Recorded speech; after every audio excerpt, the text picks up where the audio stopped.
Coucou tout le monde, j'espère que vous allez bien. Je reviens vers vous aujourd'hui pour une vidéo que pas mal de gens, quelques personnes m'ont demandé. En fait, comme vous pouvez voir derrière moi, j'ai beaucoup de jeux de société et en fait le reste de ma bibliothèque est entièrement faite de jeux de société. J'adore ça, les jeux de société. J'ai évidemment moins l'occasion d'y jouer parce que c'est pas une activité qui est solitaire, donc il faut des amis qui aiment jouer. L'occasion de jouer. Ce que je me suis dit, c'est que pas mal de gens sur Booktube ont fait des favoris par mois, et je me suis dit que pour moi les favoris ça pourrait être des jeux en faisant des petites catégories. Donc j'ai pensé à par exemple là aujourd'hui je vais vous faire mon top 3 des jeux qui me font mourir de rire. J'ai aussi le top 3 des jeux enquête policier, jeux d'aventure, jeux de stratégie, voilà. Je pourrais vous faire ce genre de petites chroniques. N'hésitez pas à me dire si ça vous intéresse en commentaire et comme ça j'en ferai plus régulièrement. La première que je vais faire c'est donc celle-ci, puisque j'ai décidé de vous présenter mon top 3 des jeux qui me font mourir de rire, donc pas moi toute seule, hein. Disons que ce sont des jeux qui sont là pour mettre l'ambiance, auquel on rigole très souvent, on s'amuse beaucoup et c'est ça qui est important. Voilà. Je suis pas partie dans le Time's Up parce que tout le monde connaît Jungle Speed, voilà. J'essaie de mettre des jeux qui sont peut-être un peu moins connus, en tout cas moins connus pour les gens qui sont pas vraiment spécialistes en jeux modernes. Parce que clairement si vous êtes spécialiste, mais voilà, mes petites chroniques, vous allez vous dire ouais mais c'est des jeux qui datent, il n'y a pas de nouveautés. Non, ça fait quelques années que j'achète plus de nouveautés, je me tiens à renseigner mais je n'en achète plus. En tout cas s'il y a une référence à avoir pour les jeux de société modernes, ça s'appelle Trick Track. Vous trouvez ça sur internet très facilement, ils font des vidéos de tous les jeux, c'est absolument génial. Vous avez aussi un site qui s'appelle Vidéo Règles, dans lequel il y a énormément de règles de jeu qui sont expliquées en vidéo. C'est tellement utile. Si ça vous dit de vous intéresser au jeu, je vous conseille d'aller voir ces deux sites qui sont très intéressants. Moi, je vais vous faire à mon niveau une petite présentation de jeux que j'aime. Voilà. J'espère que ça vous plaira et si vous connaissez ces jeux, n'hésitez pas à m'en parler en commentaire. Si vous avez d'autres jeux d'ambiance, puisque donc les jeux qui font rire en général en groupe s'appellent des jeux d'ambiance. Si vous en avez d'autres, n'hésitez pas à me les conseiller. Voilà. Je vais commencer avec le numéro 3. Encore une fois, j'aime les 3. C'est pas, je veux dire, il n'y a pas de classement fixe. Le numéro 3 s'appelle Casting. Voilà, c'est une petite boîte, donc ça s'appelle Casting. C'est un jeu de Romaric Gallonnier et qui est aux éditions Blue Cocker de In Ludo Veritas. Donc voilà, qui se trouve très facilement. Pour acheter les jeux, je vous mettrai tout en barre d'infos, mais pour acheter les jeux, je vous conseille, s'il vous plaît, n'achetez pas sur Amazon. Il y a énormément de boutiques spécialisées qui ont maintenant des sites internet sur lesquels vous pouvez acheter, c'est pas plus cher, les frais de port sont souvent gratuits. Casting, en fait, je vais vous expliquer tout de suite pourquoi j'aime ce jeu. En fait, Casting, c'est pas compliqué, c'est très très drôle, tout simplement parce que ça se base sur les clichés. Voilà, je sais, c'est pas toujours politiquement correct. Chaque personne a des clichés différents, mais ça rend le jeu très très intéressant et très drôle. C'est un jeu de 4 à 8 joueurs. À partir de 14 ans, je pense qu'on peut y jouer bien avant 14 ans, mais méfiez-vous des questions. Entre 20 et 40 minutes. Alors, c'est très très rapide comme jeu. Je vais vous montrer l'intérieur. Alors, je vais pas tout vous montrer l'intérieur parce que je sais pas trop comment faire une présentation de jeu. J'ai jamais fait. Hein. Donc, vous avez des petits crayons, les points. Voilà. Alors, je vais juste vous expliquer très très rapidement le principe. En fait, si vous voulez, il va y avoir pour tout le monde sur la table, en fonction du nombre de joueurs qu'on est, des photos de gens. Voilà. Alors, il y a vraiment tout n'importe quoi. Il y a ce monsieur là, il y a cette dame. Alors, tout est recto verso, il y a autant d'hommes que de femmes. Il y a ce monsieur. Alors, il y a des gens qui ont des têtes bizarres, je préfère vous le dire. Il y a des gens qui ont des têtes qui font peur, et c'est le but du jeu. Voilà.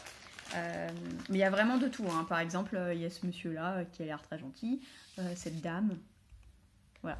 Donc les dessins sont assez sympathiques et humoristiques. Donc en fait on a ces petites photos et chacun va avoir un joueur caché. En fait on va avoir un numéro et donc par exemple moi mon personnage ça sera cette dame là par exemple, et donc chacun aura un personnage sauf que les autres ne savent pas qui est qui, et il va y avoir des questions à poser. Sachant que à chaque tour, quelqu'un va poser donc 3 questions qu'on va répondre sur nos petits carnets qui sont trop mignons comme ça. Nos réponses, sachant que c'est pas ma réponse qui est intéressante, c'est la réponse de cette dame. Donc je vais devoir inventer la réponse de cette dame. Donc c'est là qu'intervient le cliché en fait, parce que si je réponds ce que moi je pense et pas ce que cette dame pense, personne ne va trouver qui est mon personnage. Sauf que le but du jeu évidemment, c'est que les autres découvrent qui est qui. Donc petit exemple de question, qu'est-ce qu'il n'aime pas faire? Qu'est-ce qu'il le ou la fera rire? Qu'est-ce qu'il ou elle trouve romantique? Alors par exemple cette dame, je sais pas, je vais partir dans le cliché, désolé, ne me mettez pas des commentaires horribles, c'est le but de ce jeu, hein, les clichés. Mais par exemple cette dame, je sais pas, je dirais bien qu'elle pourrait être par exemple bibliothécaire, elle a l'air très gentille, elle a l'air d'avoir des chats, voilà, 3 chats à la maison par exemple. Elle a l'air d'avoir des grosses lunettes double foyer, donc je pense qu'elle voit absolument rien. Donc voilà, des choses comme ça. Et à partir de ces images mentales, je vais créer des réponses. Voilà le but du jeu. J'espère que vous avez compris. N'hésitez pas à aller voir les vidéos Trick Track en rapport ou les vidéos règles en rapport avec casting. En tout cas, moi c'est un jeu qui marche à chaque fois que je le sors. On rigole toujours beaucoup. Disons qu'il s'essouffle vite. Mais il y a beaucoup de questions, donc c'est l'avantage. En général, on fait un tour, on a tous découvert et après on change de jeu. Mais ça met dans l'ambiance pour l'apéro, c'est sympa. Après, il faut avoir du second degré, il faut avoir de l'humour, humour noir. Voilà. C'est peut-être pas pour tout le monde du coup, mais en tout cas, c'est très drôle. Et si vos amis ont le même humour que vous, voilà, c'est surtout ça, si vous êtes avec des gens, vous savez qu'ils ont le même humour que vous, allez-y quoi, c'est top. Ensuite, mon top 2. C'est un jeu qui est assez vieux, mais qui se trouve toujours, hein, toujours édité. Ça s'appelle Gift Trap. Alors, ça s'appelle Gift Trap, 600 cadeaux à offrir à vos amis. Saurez-vous faire les bons choix? Donc, c'est un jeu qui a gagné en 2009. Donc, ça date un peu maintenant. Il y a 8 ans. Le Spiel, Party Spiel. Donc, en fait, le Spiel, il faut savoir que c'est la récompense la plus haute pour les jeux de société, donc qui est récompensé à Essen, donc qui est le plus gros salon du jeu de société donc en Allemagne tous les ans. Il y a différentes catégories, je ne sais plus si Party Spiel ça existe encore, Spiel qui veut dire jeu.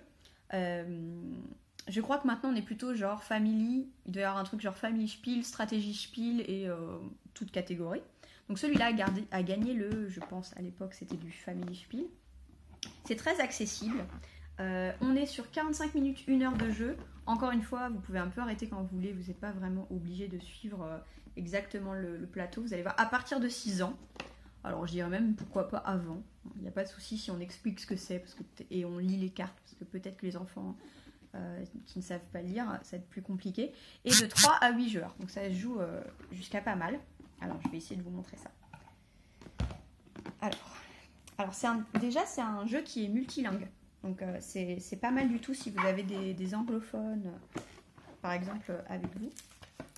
Donc voilà le plateau qui n'est pas hyper beau, hein, mais bon. Voilà, donc vous avez un plateau, comme ça. Voilà, je ne vais pas rentrer dans le détail du plateau et des règles parce que vous allez arrêter parce que je vais très mal expliquer.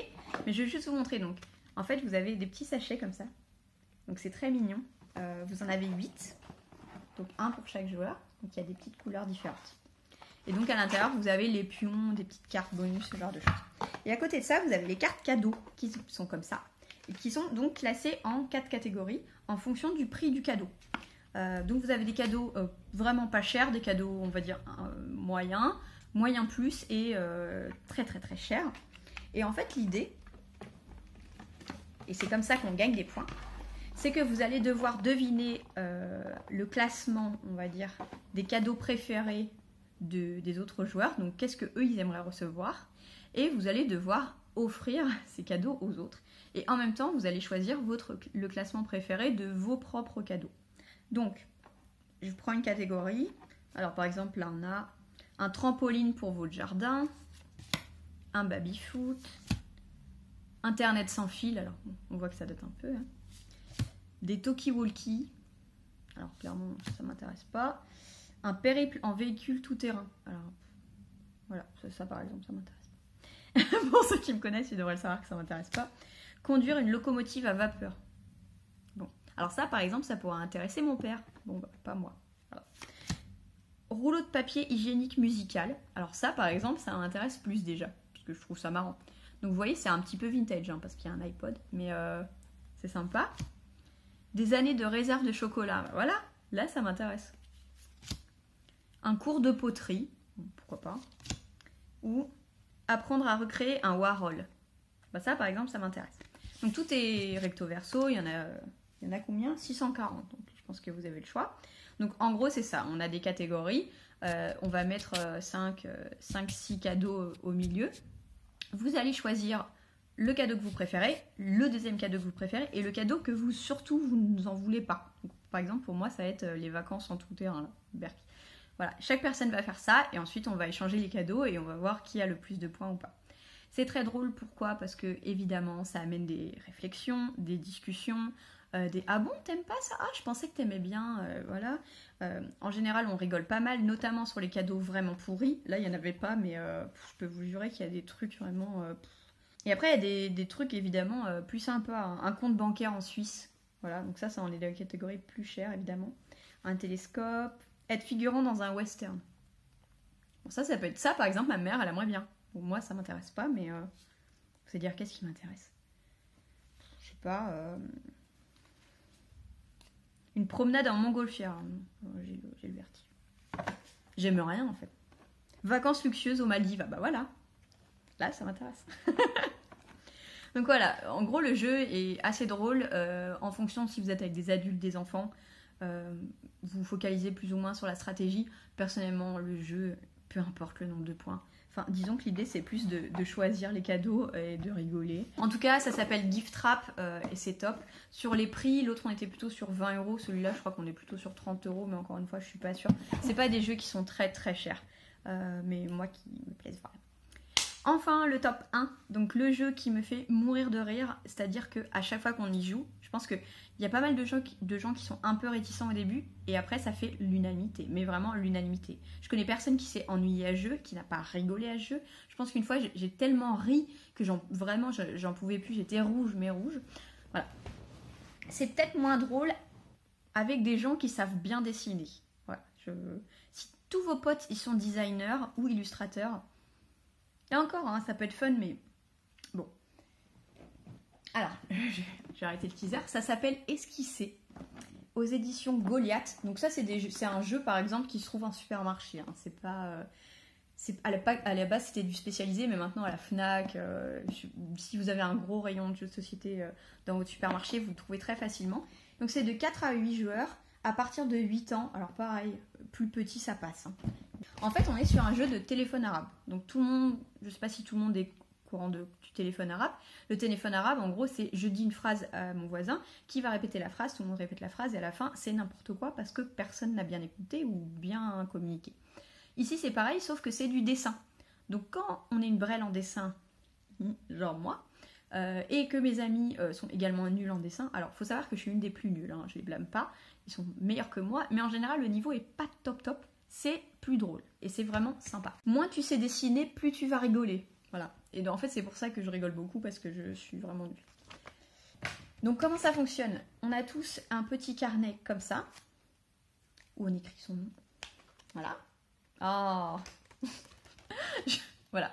Bon, je vois qu'il y en a qui se sont amusés à écrire des conneries dessus. Hein, voilà. Donc là, il n'y a plus rien. C'est bien. Donc, en fait... l'idée du jeu, c'est tout le monde va tirer une carte, un peu comme le Pictionary par exemple. Donc là, par exemple, vous avez une carte, on s'écrit à l'envers, mais un ventilateur de plafond, avoir la langue bien pendue, une grenouillère, bouche cousue, sérénade, révérence. Voilà, c'est pas évident, hein, on est d'accord. L'idée, c'est que on écrit son nom, là, on écrit son mot clairement. Donc par exemple, derrière, j'ai ananas. Alors ça, par exemple, je peux dessiner. Parce qu'on est d'accord que révérence, je ne vais pas y arriver. Ananas. Et donc l'idée, c'est que j'écris ananas et que je vais passer mon carnet à mon voisin, tout de suite. Alors ça dépend si on est nombre impair ou pair, en fonction. Je ne sais plus lequel est lequel, mais en gros, si on est impair, par exemple, j'écris ananas et je le dessine.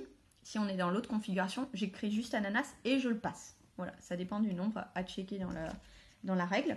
Mais l'idée c'est que, donc imaginons, moi j'ai passé mon ananas, là j'ai reçu un mot, par exemple j'ai reçu sérénade, donc là je regarde mon pote et je dis merci, je vais devoir dessiner une sérénade, donc vous imaginez bien que je ne sais pas dessiner. Ensuite je tourne la page et je montre au suivant. Et donc le suivant va devoir regarder mon gribouillis dégueulasse, voilà, donc là il n'y a rien, vraiment je préfère pas.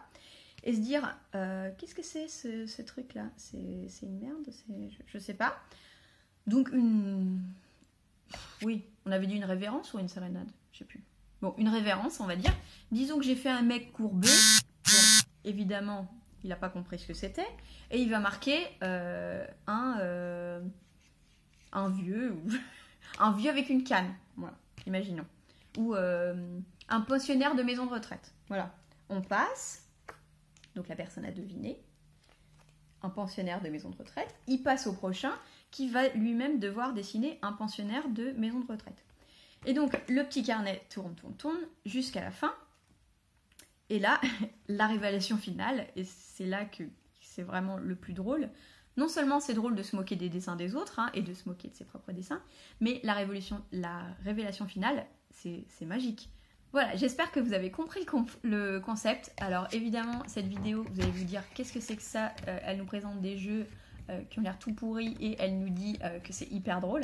Je vous assure que c'est très drôle. C'est approuvé par moi, par certains de mes amis. On s'est fait des super soirées, des super apéros avec ce genre de jeu. C'est parfait pour débuter la soirée. C'est des jeux d'ambiance, on rigole, c'est top. C'est parfait aussi fin de soirée quand tout le monde est claqué, que tout le monde a un peu trop bu et qu'on commence à dire et faire des conneries. C'est pas mal. Un peu de dessin, un petit peu de raillerie, c'est pas mal du tout.